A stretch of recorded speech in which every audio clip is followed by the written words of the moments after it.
अस्सलामुअलैकुम। Straight talk में खुश आमदीद। आपके साथ मैं हूं आयशा बख्श। बानी पीटीआई ने कहा है कि लेफ्टिनेंट जनरल रिटायर्ड फैज़ हमीद का सारा ड्रामा उन्हें मिलिट्री कोर्ट ले जाने के लिए किया जा रहा है। जनरल फैज़ को उनके खिलाफ वादा मुआफ गवाह बनाने की कोशिश की जा रही है। उनका कहना था कि उनके खिलाफ तमाम केसेस फारिग हो चुके हैं, इसलिए उनको अब मिलिट्री कोर्ट्स की तरफ ले जाना चाहते हैं। ये जनरल रिटायर्ड फैज़ से कुछ ना कुछ उगलवाना चाहते हैं। ये जनरल फैज़ से कोई ना कोई बयान दिलवाएंगे कि 9 मई साजिश थी। जनरल फैज़ हमीद मास्टरमाइंड थे।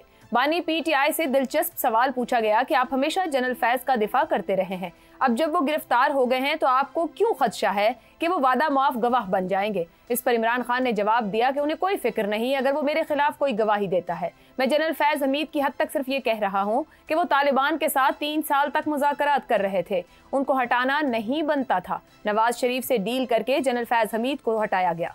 जनरल फैज़ के खिलाफ कार्रवाई के बाद ISPR के दोनों रिलीजेस को अगर बगौर देखा जाए तो 12 अगस्त के प्रेस रिलीज में कहा गया है कि रिटायरमेंट के बाद पाकिस्तान आर्मी एक्ट की खिलाफ वर्जी के मुतअद्दिद वाक़यात की भी तस्दीक हुई है, जबकि 15 अगस्त के प्रेस रिलीज में यह कहा गया है कि बाज़ रिटायर्ड अफसरान और उनके साथी सियासी गठजोड़, सियासी मफादात की ईमा और मिली भगत से अदम इस्तेहकाम को हवा दे रहे थे। इनसे वाज़ेह इंदिया मिल रहा है कि फैज़ हमीद के खिलाफ हाउसिंग सोसाइटी के अलावा अब तक जो कार्रवाई की जा रही है वो उनकी रिटायरमेंट के बाद के वाक़यात से मुताल्लिक़ है। ऐसे में बानी पीटीआई क्यों ऐसे खदशात का इजहार कर रहे हैं कि जनरल रिटायर्ड फैज़ से कुछ न कुछ उगलवाया जाएगा, कोई बयान जारी करवाया जाएगा कि 9 मई साजिश थी। 9 मई 2023 को जनरल फैज़ रिटायर्ड और बानी पीटीआई भी साबिक थे। ना उनमें से कोई किसी को हुक्म देने की पोजीशन में था और ना ही हुक्म पर अमल करने की पोजीशन पर। तो फिर ऐसे में बानी पीटीआई क्यों चोर की दाढ़ी में तिनका के ज़रबुल मसल पर चलते हुए अभी से खदशात का इजहार करने लगे हैं कि जनरल फैज़ हमीद से उनके खिलाफ बयान जारी करवाया जाएगा। इसी मामले पर पैनल की राय आपके सामने रखेंगे। हमारे साथ हैं हसन निसार, शहजाद चौधरी, जैगम खान और अबसार आलम साहब। आप चारों का शुक्रिया। प्रोग्राम का सवाल, जनरल रिटायर्ड फैज़ से कुछ ना कुछ उगलवाना चाहते हैं, बयान दिलवाएंगे कि 9 मई साजिश थी। बानी पीटीआई, साबिक वजीर आजम और साबिक DG ISI, मास्टर माइंड कौन और सहूलतकार कौन? हसन निसार साहब, बानी पीटीआई को खदशात हैं कि कोई बयान ऐसा दिलवाया जाएगा कि 9 मई को जिसमें साजिश कहा और बताया जाए। जब 9 मई हुई, इन दोनों में से कोई भी कोई ओहदा नहीं रखता था, वो भी साबिक वजीर आजम थे और वो भी साबिक DG ISI थे। अब बहुत सी गुफ्तगू और चीज़ें इस मुतालिक सामने आ रही हैं, सबूतों और शवाहिद की भी बात है। आपके ख्याल में इनमें से मास्टरमाइंड मुमकिना तौर पर कौन और सहूलतकार अगर चीज़ें सामने आती तो वो कौन होगा? आयशा देखें, बात सुने। मेरा एक कंसर्न है, ये इस मुल्क की सारी तारीख हम सब के सामने है। मुझे सिर्फ किसी ऐसी बात से दिलचस्पी है जो आम पाकिस्तानी को की जिंदगी को इंसानी जिंदगी दे सके, जानवरों की सतह से ऊपर उठा सके। वरना यहाँ वज़राए आज़म कत्ल हुए, ज़ियाउल हक जैसा एक मुनाफिक डिक्टेटर एहसान फरामोश, उसका तैयारा फटा, मुल्क दोलख्त हुआ, कर्जों की दलदल में डूबा, एटमी ताकत भी बना, लेकिन अवाम के लिए जिंदगी में कभी खैर की खबर नहीं आई। तो ये सब कुछ जो आप कह रही हैं ये हो जाए या ना हो, मुझे ये बताएं, इनकी जिंदगी पे कोई असर पड़ेगा? अच्छा, जो वो कह रहा है वो हो जाए तब भी, ना हो जाए तब भी, हम बॉटम लाइन की तरफ क्यों नहीं जाते? मेरी समझ से बाहर है ये बात। मुझे नहीं कोई दिलचस्पी, उगलवाना चाहता है, करवाना चाहता है, होना चाहिए ना। ऊपर बैठे ये लोग फैसला साज थे, जब यही अगर दुरुस्त सिमत में नहीं, इनके इरादे ठीक नहीं तो अवाम तक कैसे कुछ पहुंचेगा? अगर ये अपने मफादात के गिर्द घूम रहे थे तो अवाम को किसी खलाई मखलूक ने तो कुछ ला के नहीं दे देना। सुभान अल्लाह, जुमला बड़ा खूबसूरत बोला आपने, लेकिन पाकिस्तान की टोटल तारीख ही ये है। अगर ये सही फैसले करते, अगर किसी ने सही फैसले किए होते इस मुल्क में, सर आज से दुरुस्त कर लेते हैं, आज से ठीक शुरू कर दें, कोई तो दिन आएगा। लेना, और नहीं होता इस तरह भाई, नहीं होता। गधों के ऊपर लकीरें डालने से, मार्कर से वो ज़ीब्रे नहीं बनते, ये वो मटीरियल ही नहीं है। कई साल पहले मैं ये बात समझ चुका हूं। बड़ी उम्मीदें उमंगे फलाने, कब्रों किनारे पहुंच गए, बद से बदतर देखा। आप पता नहीं सीख लें, आइंदा सीख लें, नहीं सीखेगा तो लकीरें डालनी बंद कर देना। कोई तब्दीली आई किसी के रवैये में? एक मिनट, हाँ बस गधे पे गुजारा करो। देखो कोई तब्दीली किसी के रवैये में आई, हमारी बिजनेस कम्युनिटी से लेके हमारी पॉलिटिकल कम्युनिटी तक, हमारी हर तरह की ब्यूरोक्रेसी किसी की तरफ से कोई पॉजिटिव इंडिकेशन अगर है तो मुझे बता दो। ड्रामे तो बहुत हुए हैं। भुट्टो का ट्रायल कितना खूबसूरत सनसनीखेज ड्रामा था। तारा मसीह के हाथों में फांसी चढ़ गया, ब्रिलियंट आदमी था, उस पर कभी करप्शन का भी उसकी कैबिनेट पे कभी नहीं लगा।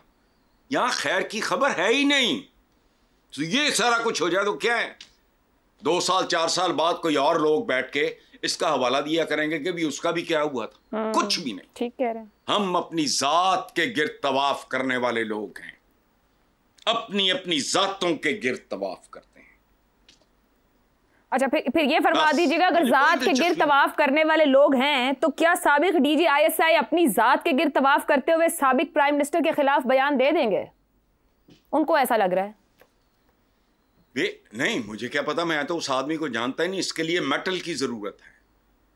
हसन साहब, अब इतना तो आप जानते ही होंगे क्योंकि 2017 से ऑनवर्ड हमारी सियासत से लेकर हर अहम मामले में उनका नाम गूंजता रहा है।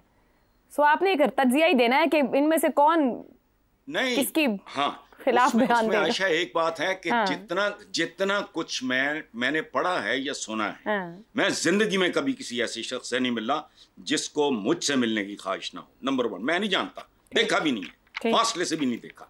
लेकिन एक बात आप देखो, इतनी बातें इनके बारे में हो रही हैं, इंसान के बारे में कोई पॉजिटिव बात नहीं है। एक ऐसा आदमी जिसको चढ़ी हुई थी, जिसको इक़्तिदार, और ये मुसलमान दौलत, ताकत, शोहरत, ये 3 चीजें हमसे, ये इंडियन मुस्लिम को हजम नहीं होती। सही। तो वो इस तरह का एक मदहोश आदमी था। और इनके इक़्तिदार के ज़माने में इनके चंद करीबी जानने वालों को मैं बहुत अच्छी तरह जानता हूँ।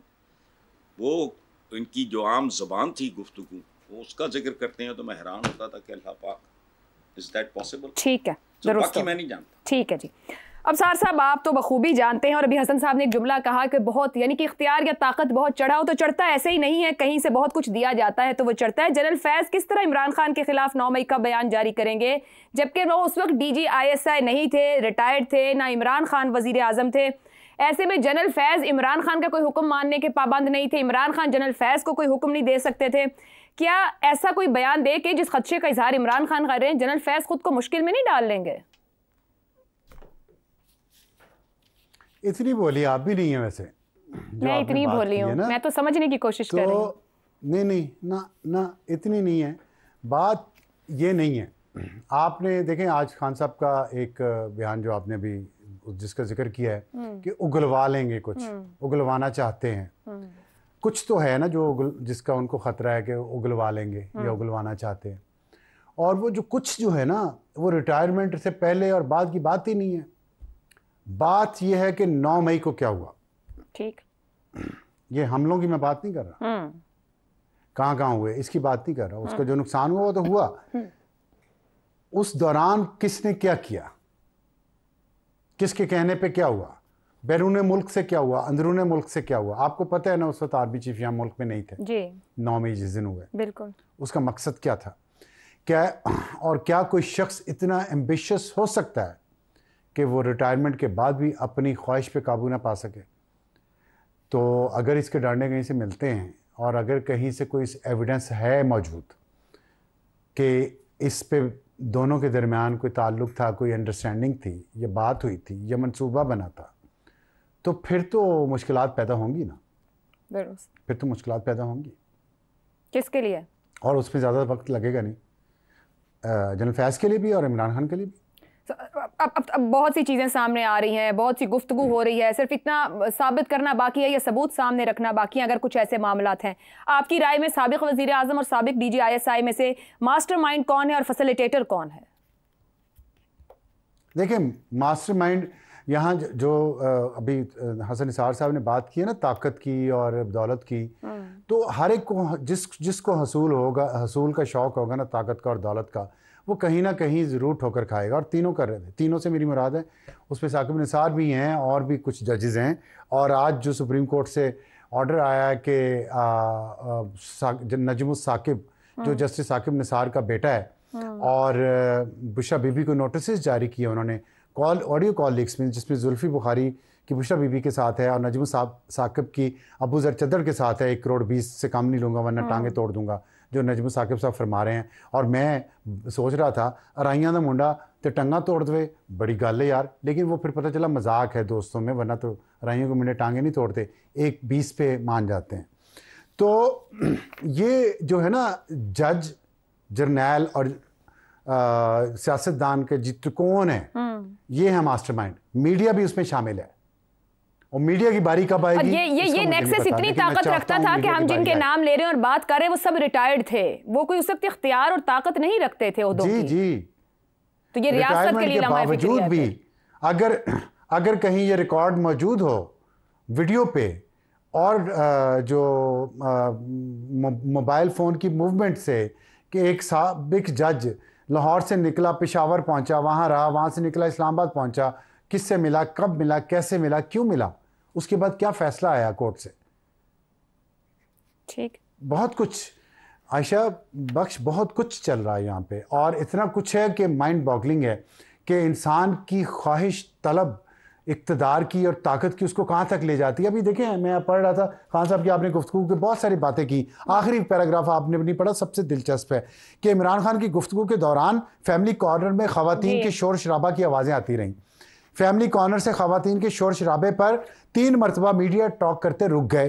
फैमिली कॉर्नर से ख़वातीन के शोर शराबे के बायस इमरान खान जल्दी मीडिया टॉक करके फैमिली कॉर्नर की तरफ चले गए। झगड़ा पड़ा हुआ है पैसे पे, और किसने क्या किया, इल्ज़ामात किस पे आएंगे। आप देखें जो पीटीआई का सोशल मीडिया बहुत इफेक्टिव है, उस पे पिछले 2 दिन say excuse me Bushra Bibi target में सटल एक कैंपेन शुरू हो चुकी है ऑलरेडी कि वो औरत कैसे इतनी नेक, पाकबाज, पीर मुर्शद, रूहानी उस्ताद हो सकती है जिसको सोने का इतना लालच हो, सोना गोल्ड का, ज्वेलरी का इतना लालच हो, जिसको तोहफों का इतना लालच हो, उसने इमरान खान को मरवा दिया। ये बातें होना शुरू हुई हैं, क्यों? ठीक है, तो ये जो लालच है ना ताकत का और दौलत का, ये इंसान को अंधा कर देता है। अल्लाह इससे बचाए, और जिसके पास आ जाए अल्लाह उसको सही तरीके से उसको इस्तेमाल करने की तौफीक भी। ठीक हो मैं गया। अपने लिए भी ये दुआ करता हूँ और आपके लिए, सबके लिए होनी चाहिए, लेकिन जाहिर बात है जब लोग ओहदों पर मौजूद हैं तो जिम्मेदारी कई गुना बढ़ जाती है। शहजाद साहब, अक्सर गैर जानिबदार जो अस्करी माहिरीन है वो भी इस बात पर मुत्तफिक हैं कि 9 मई को जिस तरह के वाक़यात हुए वो अंदरूनी सहूलतकारी के बगैर मुमकिन नहीं थे, या इंटेलिजेंस के बगैर नहीं हो सकते थे कि 250 के करीब जगहों के ऊपर इस तरीके से अचानक सब कुछ हो जाए। क्या जनरल फैज़ इन वाक़यात के लिए इमरान खान को मुर्दे इल्ज़ाम ठहराएंगे या ठहरा सकते हैं, या वो कहेंगे कि इमरान खान ने कहा हमले कर दो तो हमले कर दिए गए, या किस हैसियत में? ज़रा ये समझाइएगा कि जो इमरान खान कह रहे हैं कि इस तरह का बयान आएगा, उनको काहे का खदशा है? नहीं, मैं तो और भी बहुत कुछ कहना चाह रहा था, लेकिन आपने मुझे बंद करके रख दिया। सर इजाजत है, आप कहिए, आप कहिए।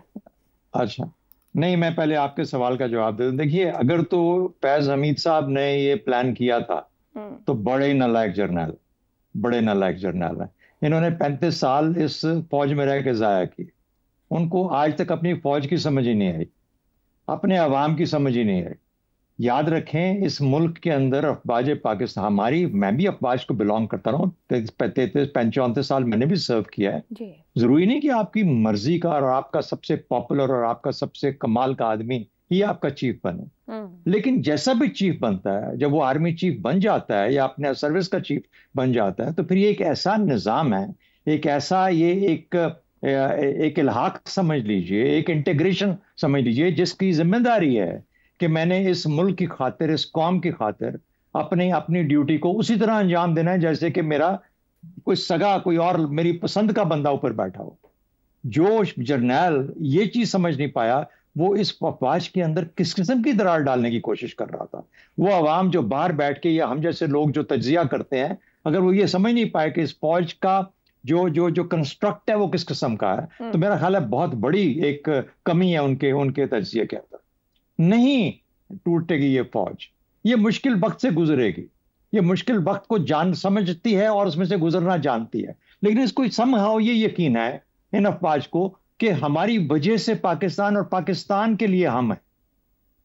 इस मुल्क का दिफा, अगर खुदा न खास्ता मैं आपको बताऊं कि हमारे यहाँ ये सियासी बहरान पिछले 2-2.5-3 साल से चल रहा है। मैं अपने तौर पे कुछ दोस्तों के अंदर जब बैठ के बात करता हूं तो मैं अमूमन कहा करता हूं कि हम इस सियासी बहरान से इस तरह वो टनल में से निकल आए, एक डार्क पीरियड था उसमें से निकले, और अल्लाह का शुक्र है कि हमारी अफवाज इकट्ठी हैं।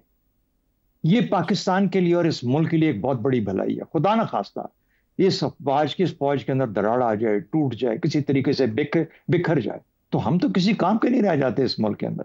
चाहे जो भी है, गलत हुआ अच्छा हुआ, इस मुल्क में फौज का ये रोल होना चाहिए था, नहीं होना, बन गया 75-76 साल में, लोगों की वो सोच में आ गया कि ऐसा ही होता है। अगर अफवाज खड़ी हैं तो फिर इसका मतलब है कि मुल्क कायम है। अब हमने 71 भी देखा, हमने मुल्क टूटा भी देखा, लेकिन ये यकीन मुतजलजल नहीं हुआ।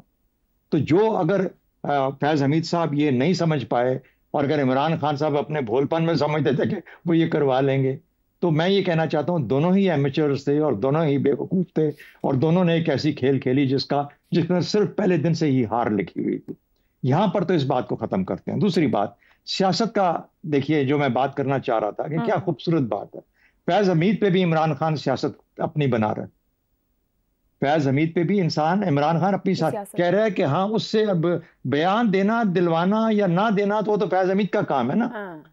अगर है या नहीं, अगर वो बयान दे दे और उसकी बुनियाद पे इमरान खान को सजा हो जाती है, मिलिट्री कोर्ट में चला जाता है, मुकदमा चलता है और सजा इससे भी ज्यादा बड़ी हो जाती है, तो पाकिस्तानियों को, मैं कम से कम अपनी हद तक तो बात करता हूँ, शुक्र करना चाहिए कि यार 2 लोग जिन्होंने इस मुल्क को गर्दन से जकड़ा हुआ पिछले 2.5 साल से, वो उन्होंने फारिग कर दिया। अब हम अपने काम की तरफ ध्यान दे सकते हैं। सही हुआ हो क्या रहा है कि पिछले 1 हफ्ते के अंदर जब से फैज हमीद साहब पकड़े गए हैं या उनको अंडर कस्टडी हैं, क्या हो रहा है?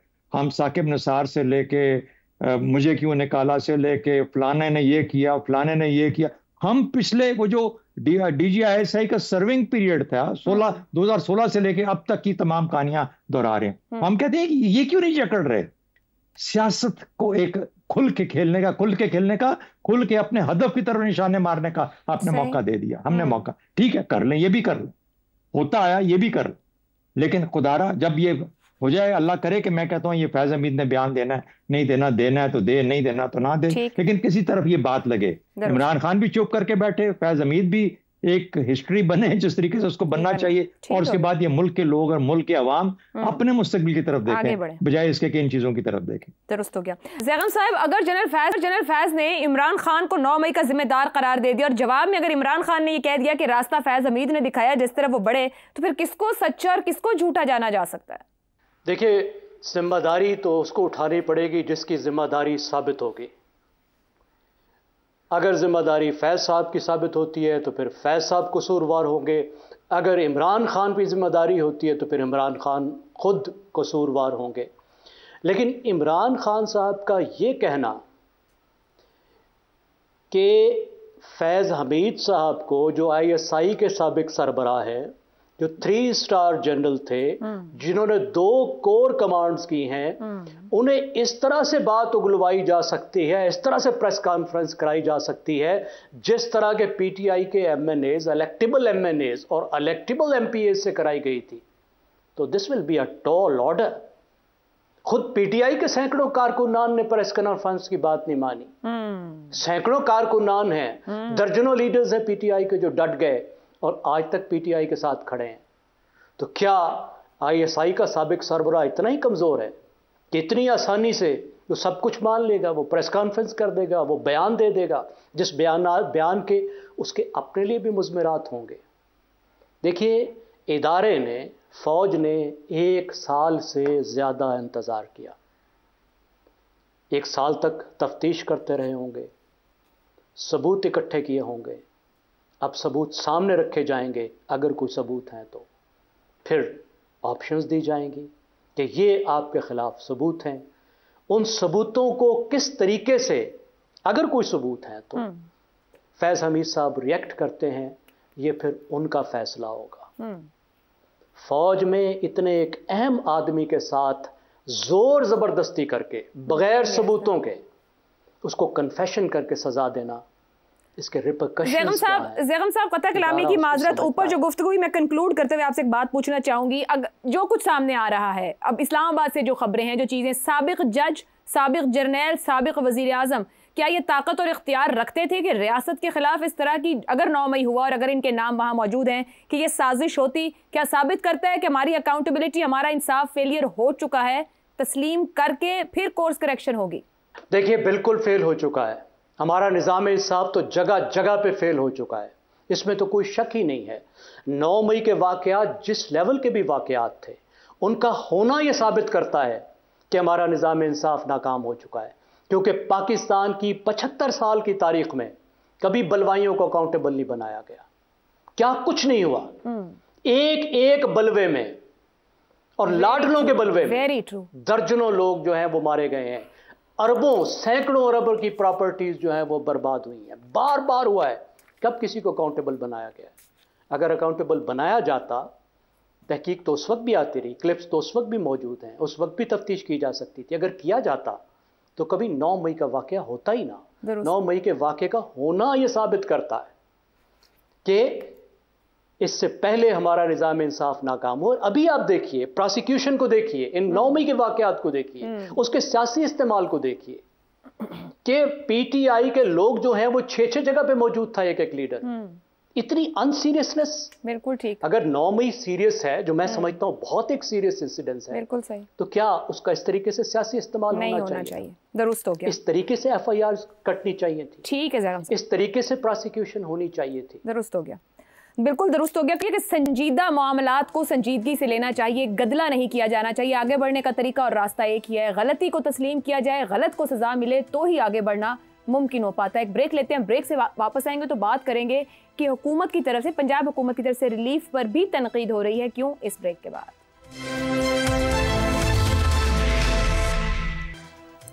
प्रोग्राम में एक बार फिर खुशामदीद। मुल्क भर में बिजली के ज्यादा बिलों और महंगाई से आवाम परेशान है। बजट में आयद नए टैक्सेस ने बोझ को मजीद बढ़ा दिया है।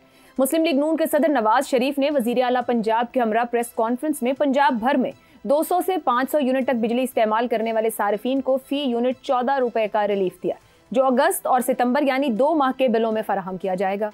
पंजाब हुकूमत के मुख्तलिफ शोबों से 45 अरब रुपए निकाल कर अवाम को ये रिलीफ दिया जाएगा।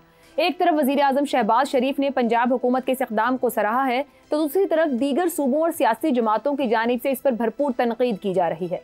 वजीर बल्दियात सिंध सईद गनी ने रद्द-ए-अमल में कहा कि 2 माह के लिए बिजली सस्ती करना तवीरुल मुद्दती रिलीफ नहीं बल्कि सिर्फ सियासी दिखावा है। सवाल यह है कि 2 महीने के बाद क्या होगा? हम किसी की अंधी तकलीद क्यों करें? सोचना चाहिए कि हम 2 माह के लिए अरबों रुपए क्यों खर्च करें? सस्ती बिजली फराहम करना वफाकी हुकूमत की जिम्मेदारी है। पाकिस्तान तहरीक इंसाफ ने भी पूरे मुल्क के लिए बिजली सस्ती करने का मुतालबा कर दिया है। बैरिस्टर गौहर का कहना है कि कीमतें 1-2 माह के लिए नहीं बल्कि मुस्तकिल कम होनी चाहिए। हुकूमत आर्जी रिलीफ देने के लिए भी तरक्याती फंड इस्तेमाल कर रही है। उधर MQM का मुतालबा है कि वफाकी हुकूमत अपने बजट से सिंध में बिलों में रिलीफ दे। फारूक सत्तार के मुताबिक सब्र के सब पैमाने लबरेज हो चुके हैं, सब ठीक ना हुआ तो कराची की सड़कों पर इंतशार नजर आएगा।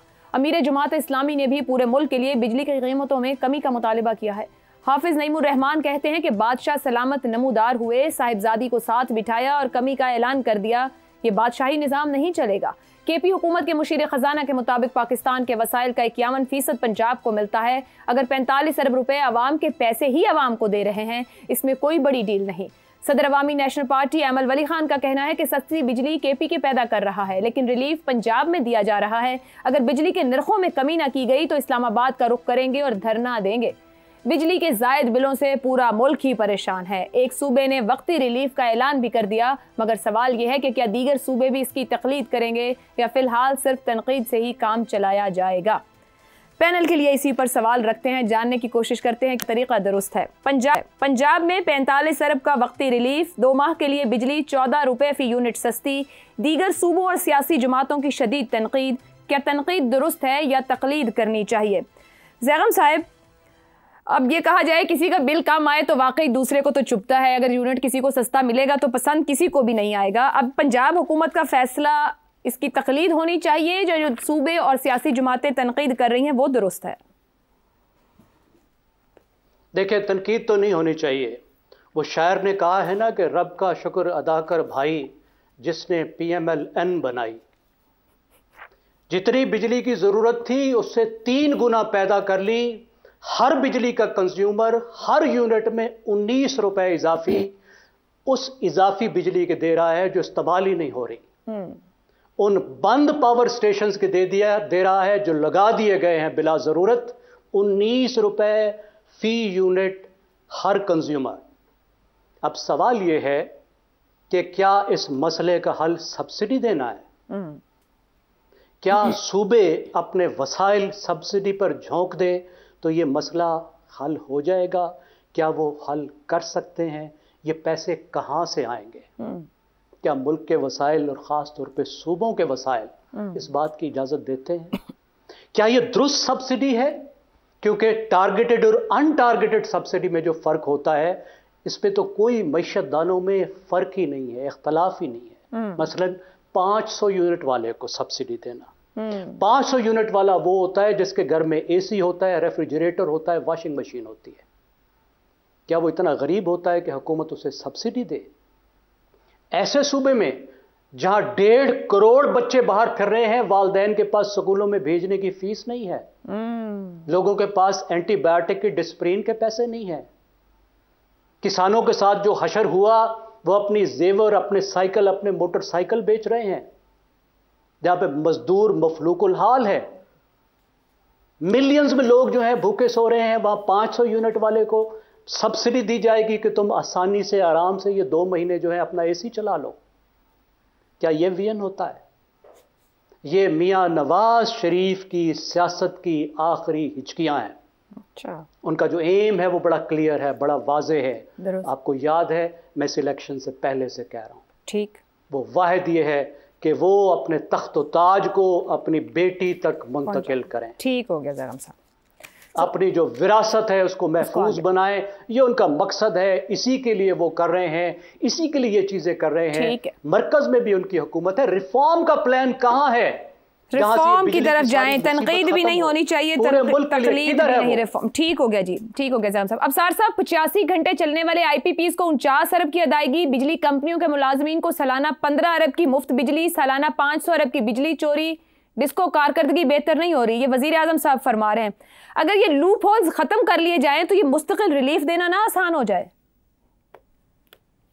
दुरुस्त की बात कर रही हैं आप, लेकिन ये मुस्तकिल कैसे ये मसले ख़त्म हो? सबसे ज़्यादा बिजली चोरी तो KP में होती है, अहमद वली खान को वो नज़र नहीं आ रहा, और सिंध में होती है। उसके बाद देता तो बिल तो सारे पंजाब देता है या इस्लामाबाद देता है। हम सब का बोझ तो हम उठा रहे हैं, बिजली चोरी हो रही है जितने पूरे मुल्क में। देखें, पंजाब को गाली निकालना बड़ा एक आसान और फैशनेबल बात है, निकाल लें। 2 मसले हैं इसमें। बात है कि पंजाबी इस्टेब्लिशमेंट अलग है और पंजाबी अवाम अलग हैं। ये जो तासुब पंजाब के ख़िलाफ़ लोगों के जहनों में डाला जाता है ना, उन लोगों को, उन मुतासब लोगों को कम से कम ये याद रखना चाहिए कि पंजाबी इस्टेब्लिशमेंट को पंजाबी अवाम से अलग रखें। मैं भी पंजाबी इस्टेब्लिशमेंट पर तनकीद करता हूँ, लेकिन क्या कोई पख्तून इस्टेब्लिशमेंट पे तनकीद करता है? क्या कोई सिंधी इस्टेब्लिशमेंट पे तनकीद करता है? सिंध में 20वां चौथा टर्नओवर है, 20 साल हो जाएंगे वहाँ की हुकूमत को। देख लें जाके सिंध की हालत, पूछ लें लोगों से सिंध की हालत। ये जो गुर्बत, स्कूल से बाहर बच्चे और फलाना और टमकाना और ये और वो और जिदवाइयाँ, क्या हाल है सिंध में? KP में 3रा टर्नओवर है, ख़त्म होंगे तो 15 साल हो चुके होंगे, 11 साल। कितने लोग KP में जाके रहना शुरू हो गए हैं पंजाब से उठ के या इस्लामाबाद से उठ के? इतनी जन्नत। पूछेगा अहमद वली कभी बात करेगा, बैरिस्टर गौर कभी बात करेगा? नहीं करेगा। मुस्तफ़ा कमाल करेगा? नहीं करेगा। फारूक सत्तार करेगा? नहीं करेगा। सईद गनी करेगा? नहीं करेगा। सिर्फ इसलिए फैशनेबल है, आसान है अपने गुनाहों पे पर्दा डालना पंजाबियों को गाली दे के। मैं तो ये बात कर रहा हूं, बाकी जो है इसके फ़वाइद क्या, नुकसान क्या, उस पर हम सारी उम्र बात कर सकते हैं। लेकिन मेरी दरख्वास्त ये है, एक पंजाबी के तौर पर जो एंटी इस्टेब्लिशमेंट है, क्या पंजाबी को गाली ना दें, पंजाबी के खिलाफ अपने तासुब का इस तरह बार बार इजहार ना करें किसी भी बहाने से। हमें तकलीफ होती है, हमारी तकलीफ का भी ख्याल करें। बहुत सालों से सुनते हैं, सुन रहे हैं, मानते हैं आपके साथ जो जुल्म हुए, अहमद वली के साथ नहीं जुल्म हुआ, वली खान के साथ हुआ, असफंदियार के साथ हुआ, बादशाह खान के साथ हुआ, हम मानते और कहते भी हैं। ठीक हो। लेकिन आप भी जो कुछ करते हैं, अब KP में कितना बड़ा स्कैंडल आया हुआ है रिश्वत लेने का। बिल्कुल, वजीर आला इन्वॉल्व है, कैबिनेट के मेंबर्स इन्वॉल्व हैं। अहमद वली खान का कितने बयान देखे आपने, बैरिस्टर गौर के कितने देखे? कितने नेशनलिस्ट हैं जो अपने करप्शन पे बोल रहे हैं कोई? ठीक हो गया अब सर साहब। क्योंकि आसान है, पंजाब को गाली दो, अब वोट लो और अपना काम चलाए रखो। ये जो इजी लोड है, हाँ। मशहूर हुआ था ANP का फैमिली मेंबर, वो भूल गए सब कहानियां, कभी सुना आपने? ठीक है, पंजाबी था। ब्रेक पे जाना है, बाकी वैलिड मुनासिब ना बरतें एक दूसरे के साथ, अपने अपने दायरे के अंदर रिफॉर्म की तरफ बढ़ने की कोशिश करें। ब्रेक लेते हैं, ब्रेक के बाद हसन साहब और शहजाद साहब की राय आपके सामने रखेंगे। प्रोग्राम के आखिरी हिस्से में खुशामदीद। हसन साहब, 2 माह के लिए 14 रुपए फी यूनिट बिजली सस्ती पंजाब हुकूमत यहाँ दे रही है, दीगर सूबे और सियासी जुमातें तनकीद कर रहे हैं। तनकीद करनी चाहिए, तकलीद करनी चाहिए? पहली बात यह है, क्या ये वाकई रिलीफ है? 5 रुपए की चीज को 50 पे पहुंचा के 5 का रिलीफ देना, और वो भी सिर्फ 2 माह के लिए, जैसे जाती जेब से दे रहे हैं, को बार जायदाद बेच दी है। खुदा का खौफ करो। इस पे ना तनकीद बनती है ना तकलीद। और पंजाब वाली बात की है अबसार आलम साहब ने, थैंक यू वेरी मच। ये बड़ा आसान निशाना है। सबसे बदनसीब सूबा है, सबसे ज़्यादा गालियाँ खाने वाला सूबा है। बेशुमार हरकतें ज़िंदगी में बंदा ऐसी देखता है कि वो नाक पे रुमाल रख के गुजर जाता है। इन पे सिर्फ हंसना बनता है। और कौन सा तुमने जेबों से दिया है? तारीफ जो कर रहा है वो भी भांड है, जो तनकीद कर रहा है वो भी भांड है। ये है ही कुछ नहीं।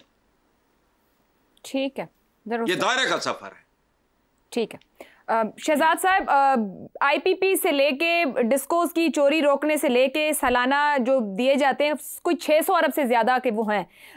वज़ीर आज़म साहब भी कह रहे हैं कि डिस्कोस जो हैं या ये रोकें इस करप्शन को और इन चीज़ों को। कामयाबी क्यों नहीं मिल रही? बिजली चोर रियासत से ज़्यादा मजबूत है क्या? आपने कहा कि लूप होल्स को बंद कर दिया जाए तो शायद बेहतरी ज़्यादा आ जाएगी। आपने सवाल पूछा था जी बिल्कुल अबसार साहब से। जी बिल्कुल। देखिए, लूप होल्स से बेहतर लफ्ज़ है शगाफ। और अगर अबसार साहब का पंजाब का जो उसकी पंजाब की एलिट्स को छोड़ के लाहौरी एलिट को छोड़ने के बाद जो मोहब्बत का एक इजहार है, वो इसके लिए लफ्ज़ इस्तेमाल होता है मंगार। कच्ची छतों के मंगार कभी भरे नहीं जा सकते। जिस जगह कच्ची छत होगी मंगार कभी भी भरा नहीं जाता। और मंगार होता है शगाफ, इतना बड़ा शगाफ कि उसके अंदर से बारिश का सारा पानी आपके कच्चे ज़ेन को तबाह बर्बाद कर ले। ये तो होगी as far as loopholes की बात है। सही। तो जब तक पक्के नहीं होंगे ना ऊपर से छत, उस वक्त तक मंगार नहीं भरे जाते। दूसरी बात, देखिए ये पॉपुलिस्ट स्टेप है। मुझे तो खुशी है कि ये हुआ, क्योंकि मेरे 2 महीने के लिए बिल को थोड़ा सा कम हो जाएगा। लेकिन पॉपुलिस्ट स्टेप है क्योंकि उनकी मजबूरी है। उन्होंने इन्हीं पंजाबी वोटर्स को अब अपनी साइड पे करना है किसी ना किसी तरीके से। वैसे तो आ नहीं रहे, तो यही एक तरीका रह गया। और पॉपुलिस्ट किस लिए है कि मेरे ही पैसे मुझे वापस कर रहे हैं, वो जो जिक्र हुआ बार बार। तो ये तो कोई बड़ी बात ना हुई। और एक 45 अरब नहीं है, ये 90 अरब है। 45 अरब फेडरल गवर्नमेंट दे रही है, 45 अरब पंजाब गवर्नमेंट दे रही है। ये चीफ सेक्रेटरी पंजाब ने जाहिर कर अपने ऐलान में बता दिया।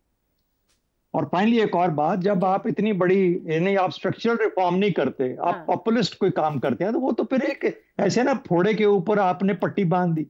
फोड़ा निकलने की जो वजह है, जो बीमारी की असल वजह है, जिसने आपके जख्म क्रिएट कर दिया है जिस्म के अंदर, उसकी क्या वजह है उसको कोई नहीं देख रहे। उसकी वजूहात पे हम बहुत दफा बात कर चुके हैं। 9 सेंट पर यूनिट की बिजली जब 22 सेंट पर यूनिट में निकलेगी, पैदा होगी, तो फिर यही कुछ होगा जो आपके साथ हो रहा है। तो इसलिए मेरा ख्याल है कि है तो बहुत कुछ करने को, लेकिन इस तरह के लोलो पोपो से ये काम चलने वाला है। दुरुस्त हो गया जी। पैनल की राय आपके सामने है। आज के लिए इतना ही, इजाजत दीजिए। अल्लाह हाफ़िज़।